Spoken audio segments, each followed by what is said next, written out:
Bil je četrtek 23. maja, ko smo se na tem mestu skupaj s teritorialci soočili z nasprotnikom v oklepnih vozilih.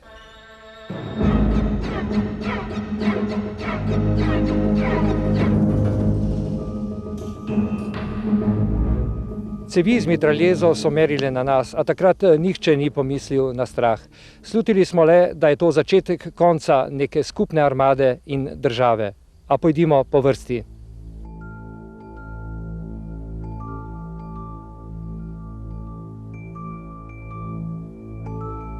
V 710. učnem centru teritorialne obrambe je tekel 8. dan usposabljanja prvih mirnodobnih slovenskih vojakov. Na dvorišču jih je čakalo orožje, da ga prvič vzamejo v roke. Jutro je nakazovalo običajen delovni dan, a ni bilo tako. Ob 7:30 je po obvestilu dveh samovcev zaščitna enota teritorialne obrambe prijela dva uniformiranca, za katera se je izkazalo, da sta pripadnika Mariborskega korpusa JLA. Večji del tega oddelka se je razbežal v smeri proti Pohorski vzpenjači, dva, med njimi tudi poveljnika oddelka, takratnega komandirja oddelka, smo zajeli in ga pripeljali z svojim soborcem sem v center, kjer smo izvršili identifikacijo njuju in jim odvzeli strelivo in oborožitev. Po informativnem pogovoru in celo ob kavici so jo izpustili, da sta lahko šla svojo pot. Odziv armade je bil hiter. Ob 12:30 so pred učni center TO prihromeli še prvi od 6 oklepnikov Jugoslovanske ljudske armade in stvari so se začele zaostrovati. Hoteli so imeti vojake, nabornike za vso dokumentacijo. Hoteli so imeti Pulka Franca, ki je bil takrat naš varnostni oficir in je bil nekoč njihov pripadnik, dobro so ga poznali. In seveda hoteli so imeti, kar je bistveno, njihova dva vojaka, ki sta bila tukaj zajeta. Na eni strani premočna enota JLA, na drugi teritorialci. Sicer oboroženi, a skromno v primerjavi z nasprotniki. Ključni momenti so bili ravno naša odločnost, da obranimo to prvo generacijo 120 vojakov. To je prva generacija slovenske vojske, ki se je usposabljala v učnem centru Pekre. In ravno ta naša odločnost in hrabrost je odvrnila jugoslovansko armado, da ta center napade. Čeprav lahko rečem, da smo bili v obroču skupinskega samomora. Če bi prišlo do bitke, možnosti za preživetje ni imel nihče od nas.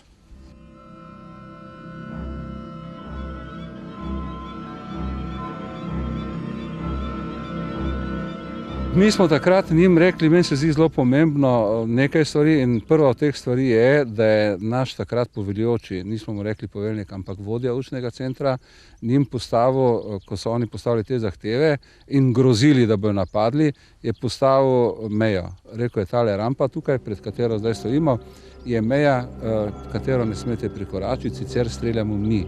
To je bil za njih velik šok. Drugi takšen, bi rekel, izjemno pomemben trenutek v tistem času je bil okoli 2. ure popoldan, no začelo se okrog 12. Okrog 2. ure popoldan, ko je podpolkovnik Katalina, ki je v bistvu vodil kompletno njihovo akcijo, tukaj ukazal, mislim, da je bilo 5 ali 10 minut do napada, če ne izpolnimo njihovih pogojev. JLA je v teh svojih bojnih vozilih napolnila orožje, čulo se je napenjanje, videl sem zraven, tu je stal en policijski bov njihov, kako je pripravil orožje za strel, strelivo je šlo noter. No, v tistem sem jaz sam tekel tu okrog in povedal našim fantom, naj bojo pripravljeni za napad, da je pač Katalina ta ukaz izdal. No in spomnim se, tukaj je bil en Ernest Anžel, ki smo ga kasneje imenovali Armbrust ravno po tem dogodku, ki je izza stene tam zadaj, je bil skrit, izza tiste stene je stopil ven, Armbrust odpel in pokazal, da ima pripravljeno orožje za strel.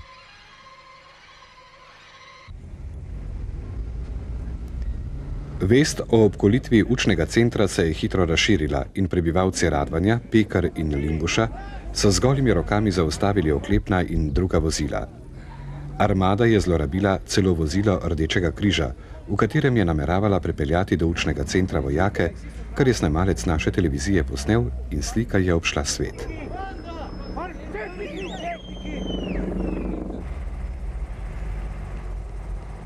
Tu smo prišli z avtom, mislim, da blokiramo, pa nas policija s pištolami tule na pločniku napadla, pa vojska, mislim, pa nas je not odgnala, podatke vzela, pa ključe, pa vse.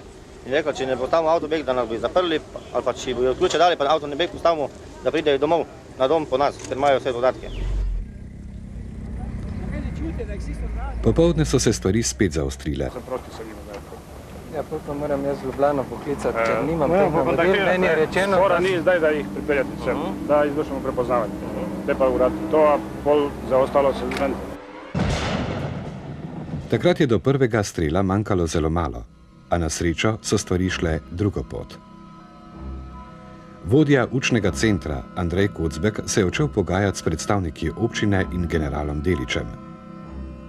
Moram reči, da sem jaz pravzaprav ves čas verjela, da samo dialog lahko reši situacijo. To je bila mogoče naivna misel predstavnika civilne oblasti, ker so bile morda in bile so drugačne igre med ljudmi, ki so bili v teritorialni obrambi, med vodstvom, med našim vodstvom slovenskim in seveda tudi med tistimi, ki so bili v JLA, tudi med nekaterimi Slovenci, ki so bili v JLA.